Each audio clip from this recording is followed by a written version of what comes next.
बिस्मिल्लाहिर्रहमानिर्रहीम। This is Naushin Ahmed from home place. आज मैं लाई हूँ आप सबके लिए बहुत मज़ेदार चकवाल की पहलवान रेवड़ी। बिल्कुल वैसे ही बताऊंगी जैसे कि वहाँ पे फैक्ट्रियों में बनती है, और बहुत ऑथेंटिक तरीका है और बहुत आसानी से बन जाएगी, झटपट और बहुत ही मज़ेदार। आज आपको ज़रूरत नहीं पड़ेगी बाज़ार से लाने की, घर में ही बना सकेंगे घर में मौजूद चंद चीज़ों के साथ। तो चलें शुरू करेंगे, बनाएंगे बड़े मज़ेदार चकवाल की पहलवान रेवड़ी।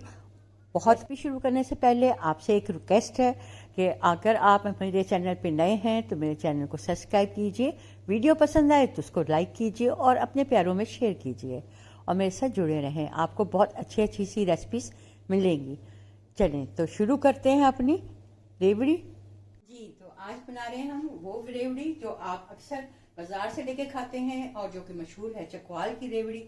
उसकी रेसिपी लेके आई हूँ आपके लिए। इस थाल में हम इसको डालेंगे, इसको हम ग्रीस करके रख देंगे। सबसे पहले हम अपने तिल रोस्ट कर लेते हैं, उसके बाद फिर नेक्स्ट स्टेप पे आते हैं। इसको तकरीबन मैंने 3 से 4 मिनट तक भून लिया है। अब इसको हम निकाल लेते हैं। मैंने इसमें से तिल निकालनी है। अब इसके अंदर मैं ये 2 टेबलस्पून पानी डालूंगी और साथ में मैंने 1.5 कप के करीब ये गुड़ है, इसको मैंने छोटा छोटा काट लिया। वजन के हिसाब से देखें तो ये तकरीबन 250 ग्राम है।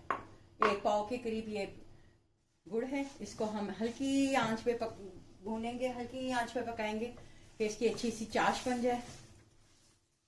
बहुत ज्यादा तेज आंच नहीं रखनी, बिल्कुल लो फ्लेम पे हमने इसको मेल्ट करना है। आंच ज्यादा तेज हुई तो हमारा गुड़ कड़वा हो सकता है।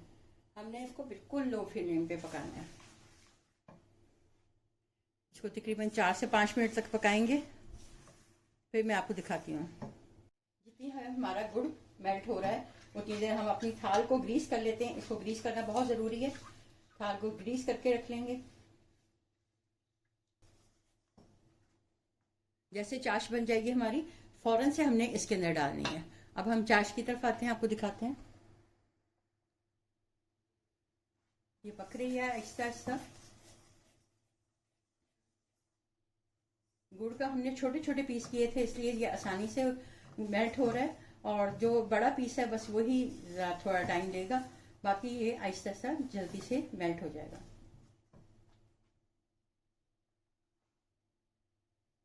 गुड़ हमारा अच्छा सा मेल्ट हो गया है। अब इसके अंदर हम डालेंगे 2 टेबलस्पून देसी घी। देसी घी डाल लें, डालडा घी डाल लें, लेकिन जब आप घर में बना रहे हैं तो देसी घी डालें, उसकी खुशबू बहुत अच्छी आएगी इसके अंदर।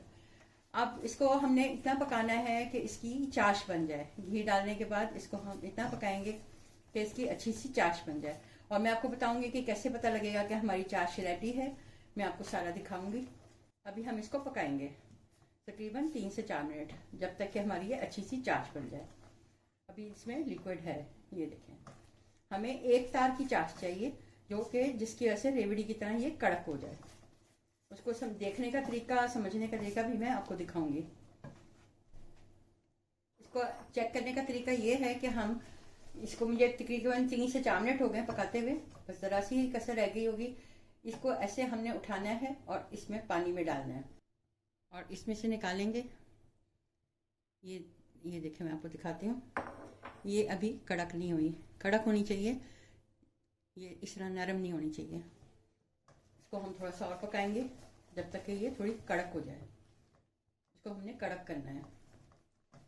हम बिल्कुल इस तरह ही बनाएंगे जैसे फैक्ट्रीज में बनती है, लेकिन घर में बनाएंगे तो थोड़ी सी जुगाड़ लगाएंगे, तरीके से बनाएंगे। लेकिन जिस तरह से वो बनाते हैं उस तरह की हमने कोशिश करनी है कि वही प्रोसीजर यूज करें, उसी तरह से इसको हम बनाएं, तरीके से, उसी तरीके से।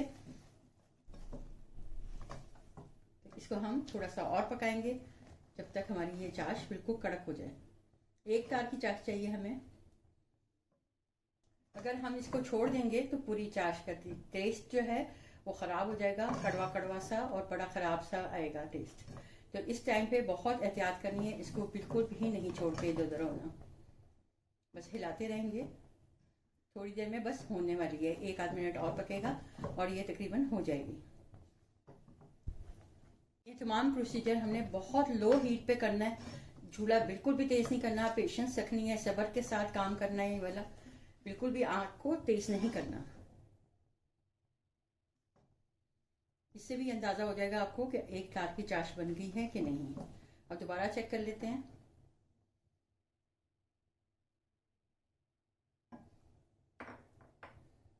ये देखिए मैंने डाला था और ये देखें टूट रहा है। ये इसमें कड़क होनी चाहिए, टूटना चाहिए। इसका मतलब हमारी चाश बिल्कुल रेडी हो गई है। अब बस फटाफट हमने काम करना है। अब हमने जल्दी से फटाफट ये अपनी उतार के इसके अंदर डाल देनी है। ज़्यादा देर नहीं करनी, नहीं तो ये यहीं कड़क होनी शुरू हो जाएगी। पैन से उतार के सारी हम इसके अंदर डाल देंगे। ये सारा काम गरम गरम और फटाफट फटाफट करना है।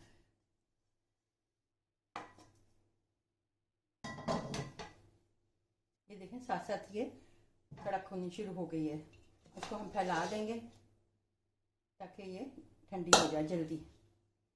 इसको अभी हमने थोड़ा सा ठंडा करना है, बिल्कुल ठंडा नहीं करना, थोड़ा सा ठंडा करना है। हल्की सी ठंडी हो जाए, इतनी ठंडी हो जाए कि हमारा हाथ लगने के काबिल हो जाए। अभी ये थोड़ी गर्म है, लेकिन हमें इसको गरम गरम ही इसको करना है, ठंडा नहीं करना। अगर हम इसको ठंडा कर देंगे तो ये ना कड़क हो जाएगी। गरम गरम में ही प्रोसीजर करना है इसको। इसी तरह हम बनाएंगे जैसे कि फैक्ट्रीज में बनाते हैं। वो लोग एक बड़ा सा कुंडा होता है, उसके ऊपर ये डालते हैं। आपने कभी देखा हो किसी वीडियो में, यूट्यूब पर अक्सर बताते हैं कि फैक्ट्रीज में कैसे बनती है। तो हम वही प्रोसीजर से बनाएंगे। इसको पकड़ के हम ऐसे खींचते जाएंगे। इससे ना इसमें लोच आ जाएगी, इसमें जो टेस्ट है ना वैसे ही आएगा जैसे कि वहाँ पे होता है फैक्ट्रीज में। गरम गरम में ही सारा काम करना है। ठंडा कर दिया तो हमारा जो काम है वो सारा मुतासर होगा और ये कड़क हो जाएगी और ये फिर ये होगी नहीं। अभी गरम है लेकिन मैं कर पा रही हूँ। उम्मीद है आपको समझ आ रही होगी। इतनी गरम नहीं है कि मेरे हाथ जलें। ये देखें हल्के से बस वो हो रहे हैं, इतना नहीं है। ये गरम, ये ठंडी जल्दी होनी शुरू हो जाती है जैसे ये मतलब निकालते हैं थोड़ी देर में ही। जैसे हवा लगती है ना इसको तो ठंडे हो जाती है। अगर हम इसको ठंडे होने का वेट करेंगे ना तो हमारी रेवड़ी जो है ना वो नहीं सही उस तरह की नहीं बनेगी जैसी हम वैसे तो बन जाएगी। अगर चाश बना देंगे शीरे में, उसमें तेलों में डाल देंगे, लेकिन जो रेवड़ी का टेस्ट आता है ना जो हम फैक्ट्रीज वाली चकवाल वाली कह रहे हैं, तो वो इसी तरह ही आता है। ये देखें कलर कितना चेंज हो गया, कितना ब्राउन था और अब कैसे गोल्डन सा हो गया।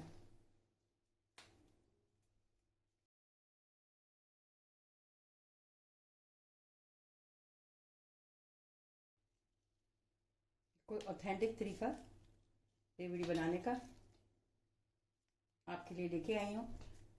ज़रूर फॉलो करें, ज़रूर ट्राई करें। आपको घर में ही मिल जाएगा, साफ़ सुथरी इन्वायरमेंट में, साफ़ सुथरे बर्तनों में, आपके साफ़ सुथरे हाथों के साथ बन जाएगी इतनी शानदार रेवड़ी। ये देखें जैसे जैसे मैं करती जा रही हूँ इसको खींचती जा रही हूँ। वो लोग बड़ा सा लोहे का कुंडा होता है और उस पर ये फेंकते हैं इसको शीरे को और फिर खींचते हैं, फिर खींच के फिर उसके ऊपर फेंकते हैं और फिर खींचते हैं, फिर उसके ऊपर फेंकते हैं। इस तरह से वो लोग बनाते हैं। अब इस तरह हम खींच खींच के ना इसकी पट्टियां बना देंगे। ये जैसे मैंने खींच खींच के इसकी पट्टियां निकाली हैं। ये साथ ही करना ज़रूरी है जब ये गर्म हो, नहीं तो बाद में फिर इसकी पट्टियां जरा निकलनी मुश्किल हो जाती है हमारे लिए। जब ये नरम हो आप तभी इसको अलग-अलग कर लें, क्योंकि अगर ये ठंडी हो गई ना तो फिर ये आपस में चिपक जाएंगी। इन पट्टियों को भी आप अलग अलग करके रख लें। अगर आपका ये ठंडा हो जाए, जैसे मेरा थोड़ा सा काटते काटते ठंडा हो गया, तो मैंने इसको 10 सेकंड के लिए माइक्रोवेव कर लिया, तो ये वापस से गर्म हो गया। तो खींच खींच के ये पतली पतली सी पट्टियां निकाल लेंगे। आप ये देखेंगे एक पाव गुड़ से कितनी सारी आपकी रेवड़ियां बन जाएंगी। इसका टेढ़ा मेढ़ा होने की फिक्र नहीं, हमने इसकी गोलियां ही काटनी है, हमने इसको सीधा नहीं रखना। इसकी गोलियां गोलियां तो आते जाएंगे, काटते जाएंगे और इसकी रेवड़ियां बनाते जाएंगे। इसको आप चाहें तो इस स्टेज पे गोल भी कर सकते हैं, लेकिन ये टेढ़ी मेढ़ी ही होती हैं। आपने नोट किया होगा, चिपटी होती हैं, टेढ़ी होती हैं, गोल होती हैं। गोल गोल वाली रेवड़ियां भी होती हैं, सीधी वाली भी होती हैं। हर तरह की रेवड़ी आपको शेप दे सकते हैं अपनी मर्जी की। अब इसको हम थोड़ा सा ठंडा कर देते हैं। ये देखें कितनी कड़क हो गई हैं। अब चाहे तो हम हाथ से तोड़ लें, या चाहें तो हम इसको कैंची या छुरी से काट लें। मैं हाथ से ही तोड़ लेती हूँ, आराम से टूट रही हैं। ये देखिए कितनी कड़क हैं और कितनी ज़बरदस्त माशाल्लाह बनी है। आप चाहें तो इनको कटिंग बोर्ड पर रख के छुरी से भी काट सकते हैं। इनको तोड़ने का एक और तरीका कि इसको आप कैंची से काट लें। कैंची से काटें तो दूर कोई चीज़ रख लें जिसके अंदर ये जाके गिरे। ये देखें, आपको हर तरह से मैंने बता दिया। अब मैं काट के लाती हूँ। ये मैंने इसका तकरीबन तमाम तोड़ लिए हैं। आप चाहें तो कैंची से भी काट सकते हैं। आपको ये कोई बड़ा कोई छोटा लग रहा होगा, मैंने जानबूझ के रखे हैं। कोई बड़ी हम बनाएंगे, कोई छोटी। और अब इसको हम नेक्स्ट प्रोसीजर पे आते हैं। इसको हमने गर्म करना है इस तेलों के साथ। अब हमारी तो गैस चली गई है। अब माइक्रोवेव ओवन में इसको मैं थोड़ी देर के लिए चलाऊंगी, फिर निकालूंगी, फिर इसको मैं मिक्स करूंगी, फिर इस तरह ये हम करते जाएंगे। तो ये गर्म भी हो जाएगा हल्का हल्का और अपनी शेप भी लेता रहेगा। इसके ऊपर ये सेसमी सीड्स जो हैं, ये तिल हैं, ये चिपक पिचते भी जाएंगे। इसको मैं अब थोड़ी देर के लिए 30 सेकेंड माइक्रोवेव ओवन में रख रही हूँ। मैंने इसको 30 सेकेंड रखा है। अब से निकाल के इसको मिक्स करेंगे। ये थोड़ा थोड़ा मेल्ट होगा, गर्म होगा और ये शेप लेता रहेगा। जिस तरह की शेप हम चाह रहे हैं उस तरह की शेप ये आती जाएगी और इसके ऊपर कोट होती जाएंगी। जो तिल हैं इनकी रेवड़ियों के ऊपर कोट होते जाएंगे। ये भी थोड़ी सी और नरम होगी। फिर हम इसको चाहे गोल कर लें, चाहे इसको हम चिपटा कर लें, जिस तरह की भी। ये काम मैंने करना था पैन के अंदर हल्की हीट पे, लेकिन अब क्योंकि गैस नहीं है तो इसका जुगाड़ को निकालेंगे, तो हम इसको माइक्रोवेव में करेंगे। ये देखें, ये अब मैंने दोबारा से रख दिया था। तकरीबन 20 सेकेंड ही और पकाया है। तो ये देखें, ये गर्म हो गई है और ये आपस में ये शेप भी ले लेगी। जिस तरह की हम चाहेंगे ना वैसी शेप भी लेती जाएंगी। हम चपटा करना चाहेंगे तो इसको चपटा कर लेंगे, गोल करना चाहेंगे तो गोल गोल छोटी छोटी रेवड़ियाँ होती हैं ना, उसकी शेप देना चाहें तो वो दे दें। इसको चपटी कर लें। ये देखें, इस तरह की होती है ना, डी शेप में गोल गोल से। तो जो आपको शेप चाहिए वो उस शेप में आप कर लें। मैंने हर तरह की शेप बनाने के लिए हर तरह का साइज रखा है। और ये देखें अच्छी सी कोट होती जा रही हैं, हल्की हल्की गर्म हो रही हैं। तो ये अपनी शेप ले लेंगी। जो शेप हम इनको देंगे ना वही शेप लेंगी। ये आपने देखा होगा, इस टाइप की बड़ी छोटी गोल हर तरह की होती हैं रेवड़ियाँ। ये मैं गोल वाली हिसाब से मैंने छोटी सी काटी थी। ये देखिए, ये गोल बन जाएगी और इसके अंदर हम इसको रोल करते जाएंगे। तो ये हमारी इसके अंदर ही होती जाएंगी, तिलों के अंदर, और तिलों को अपने साथ जोड़ती जाएंगी। ये देखें, जब ये गर्म होंगी ना हल्की हल्की, तो तभी ये काम हो सकेगा। अब ये हल्की हल्की गर्म हो गई हैं, इतनी नहीं है कि मेरा हाथ जले, और लेकिन इतनी हो गई हैं कि ये नरम हो गई हैं।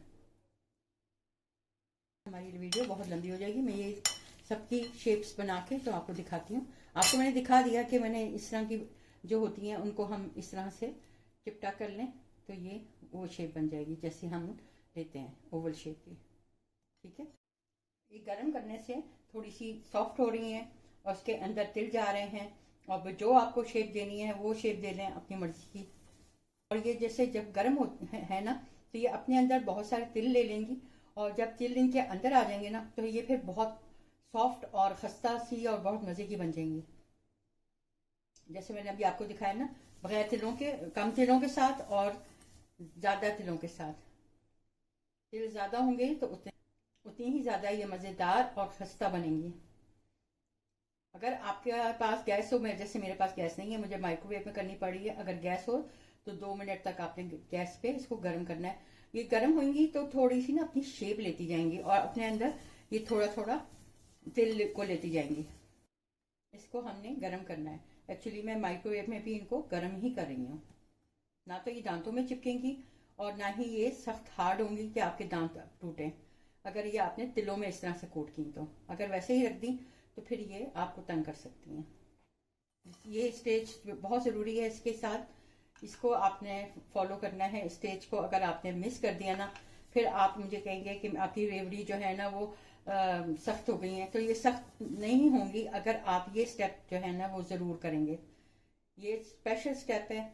इसके साथ अगर आप इस तरह से करेंगे तो आपकी रेवड़ी बाजार से भी ज़्यादा मज़ेदार बनेगी, क्योंकि साफ़ सुथरी होगी, घर के हाथ से बनी होगी। और अगर जैसे आप बाजार से लेके खा रहे होते हैं तो उसमें एक फ्लेवर आ रहा होता है जो केवड़ा एसेंस का। अगर आपको वो पसंद हो केवड़ा एसेंस वाला फ्लेवर तो आप वो भी इस स्टेज पे जब हम चाश बना रहे थे तब डाल सकते हैं। अब ना डालिएगा, इस वक्त ना डालिएगा, जब चाश हम बना रहे थे उस स्टेज पे आप डाल सकते हैं।